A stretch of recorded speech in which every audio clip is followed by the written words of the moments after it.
The chosen one, Brian asked himself. He made his way to the wooden box waiting for him at the altar and lifted the lid. Inside, resting on ancient silk, was the jade pendant. Dragon Mastery Techniques, it said. It was said to be a martial art so powerful only legends could wield it. Brian turned around and read the rest of the inscription by the gateway. Making sure to leave before sunrise or remain trapped for 5 years. Brian's chest tightened. The first light of dawn began to break over the peaks. With a final burst of speed, he launched through just in time, lying on the damp grass, gasping for air. He looked up to see a familiar face. Samuel Lynn stood over him, arms crossed. "You cut it pretty close. You knocked me off a list and yet here you are, alive. No broken bones. Quite the adventure, would you say?" "I could have died." "Could have, but you didn't, Brian. You knew the cave was there, didn't you?" "Maybe I did. Maybe I didn't." Brian clenched his jaw. "Are you ever going to give me a straight answer?" "Where's the fun in that?" "You survived, Brian. You made it in. You made it out. Now the real work begins." Brian looked down at the box, the Dragon Mastery Techniques, and something told him this was only the beginning. Brian's mind drifted back to the present. He was done with his meditation and his daily practice. He got some sleep. It was going to be his first day at school soon, and he hadn't gotten much rest. He tossed and turned for a while before he sprung off his bed, unable to fall asleep. Stepping into the living room, he wondered, maybe he could watch some TV. He had never watched something on a screen that big before. He turned on the TV and put it on mute, as he wouldn't want to wake the girls. He tried to change the channel, but the remote did nothing. He soon figured a big household like this would have a premium satellite subscription. He looked for a satellite TV remote, and after a little shuffle, he found it tucked under the edge of the sofa. He picked it up and turned on the configuring the input settings. He started to browse through channels. After browsing through cartoon channels that seemed to be what the girls were watching last, he wondered, why were teenage girls still watching cartoons? Humored, he looked at what other channels they had. There was food, fashion, and travel channels, exclusively played music on a locked channel. It required a password to access, which made him wonder, what kind of secret shows do the rich people watch that they have channels that need passwords for? Detection, the screen said. The default password was 00000000. Who would use the default password, he thought, picking up a tissue to blow his nose. The Aspen Hills were relatively cold during the nights, unlike Chinatown, where he often couldn't fall asleep from the boiling heat. He left the tissue on the table and began to try unlocking the channel. He tried generic ones like 1, 2, 3, 4, 5, 6, 7, 8, but each attempt ended in failure. The system warned him he had only one try left before an alert would be sent to Stella's phone. He took a moment to think. Should I really try one more time? Would it get me in trouble? He held his jade pendant, almost like he was asking for a sign. To his surprise, it did give him a faint glow with a slight treble. Is it a sign to go ahead or a warning? He did not know. He picked up the remote and entered the default password, hoping the girls had never changed it. To his surprise, they really hadn't changed it. The channel loaded and what he saw was far from anything he expected. Brian stood in front of the magic green, frozen in shock. He had unlocked a mysterious, restricted channel, expecting something interesting. But what he had stumbled upon, he could hardly believe it.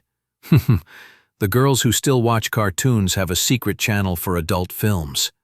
He chuckled in amusement. As a boy, he had seen a few adult films in private on a worn-out laptop. But this was on a huge screen. The actors looked almost life-sized, the setting vivid. It almost felt like he was in the room with them. He leaned in closer to the screen. Brian's heart jumped. He lunged for the remote, but it was too far. He barely managed to kill the screen before Harper stepped into the room. "What are you doing up?" Harper flinched. "Ah, what am I doing up? What are you doing scaring me like that?" Brian rubbed the back of his neck, flustered. I couldn't sleep. Harper squinted at him. And you saw a ghost while you were awake? Never mind. Can you make me something to eat? Just put on a kettle of hot water, then I'll make some instant noodles myself. Brian sighed. Sure, I guess I can do that. Harper walked past him toward the couch.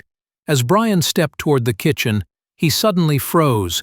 Harper was reaching for the remote. Brian leapt in front of her. No! Too late. The screen flickered back to life, and Harper's jaw dropped. Harper raised an eyebrow. You are shameless. Brian scrambled for an excuse. I wasn't, I just saw a locked channel. Got curious and entered the password. This just showed up. I wasn't watching it. Harper's lips curled into a smirk. You weren't watching it. Brian crossed his arms. No. And why do you girls have this channel anyway? Harper shrugged. It came with the premium subscription. We locked it to avoid accidental discoveries. Brian narrowed his eyes. Oh, really? And you better go take that kettle off the heat. Why? Because I don't want instant noodles anymore. I want a real meal, and you're gonna make it. Brian exhaled sharply. Why would I do that? Harper grinned.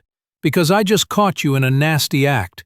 If I mention this to Mr. Hart, who thinks of me like a daughter. Brian, it's not there. I didn't. Harper's eyes fit to the shoe on the table. Says otherwise. He knew how this looked. He sighed. Harper leaned back, pleased. Oh, and Brian. Brian turned back. Throw that thing away. I don't want to look at it any longer. She smirked. And don't forget to wash your nasty hands. Brian sighed. He knew, even though Harper was a lot easier to talk to than Stella was, she seemed like more. Harper leaned back in her chair, watching Brian retreat into the kitchen. A sly smile tugged at her lips. Harper thought to herself, that was two. He didn't even try. That was clearly a snot. Does he think I'm blind or simply a fool? Harper had known the truth all along. Of course, she wouldn't admit it in front of Brian. She'd play along, let him think he got away with it, and use it as leverage against him. Blackmail seems fun, she thought, as she stretched, catching the delicious aroma wafting from the kitchen. She knew she had made a wise decision. Brian, meanwhile, was standing in the kitchen, utterly shocked by the facilities compared to the clay stove he grew up using in his rural village. This was heaven. Everything gleamed with modern precision. His gaze landed on a cute apron with a large koi fish design hanging by the counter. It looked brand new. These two girls are so pampered, they probably haven't used it once. He shrugged, put it on, and scanned the pantry for ingredients. The fridge held a modest selection: tomatoes, spinach, celery, and some eggs, all neatly arranged. Albert had probably some in case Stella needed them, but knowing her, she hadn't touched them. Brian smirked. He found some flour and rice. Perfect, he thought. I can make a simple noodle bowl. It was quick, warm, and satisfying. His hands moved with ease, shaping the dough, pulling it into thin, delicate strands. It took mere minutes before fresh noodles were laid on the counter, ready to be boiled. His speed was unmatched. Even professional noodles would have impressed. Harper, lured by the scent, poked her head into the kitchen. Hey, is it ready yet? Brian untied his apron, hanging it up. Yeah, I was just about to call you. Harper's eyes flickered toward the apron. Oh, you used Stella's apron. Don't let her find out. Brian paused mid-step. Wait, this is Stella's. Harper nodded, smirking. But since you cooked for me, I won't tell her. Brian narrowed his eyes. She was way too amused. Something was up. Go, handing her a bowl. They sat down at the table, the warm broth steaming between them. Harper took a bite, and immediately her eyes widened. The noodles were unbelievably good. She wasn't about to admit that. Instead, she slurped her noodles quietly. Brian, on the other hand, was glad she wasn't complaining. It felt like progress. Brian finished his first serving and stood to get seconds. Before he did, "Do you want more?" Harper leaned back, satisfied. "No, but pour me some water." Brian pointed to the fridge behind her. "There's juice behind you." Harper rolled her eyes. "Drinking juice in the morning isn't healthy. Just get me water." Brian sighed, but turned and looked through the shelves to grab a glass. He hesitated. "Wait, where's your cup? Cabinet under the cooler? The pink one's mine."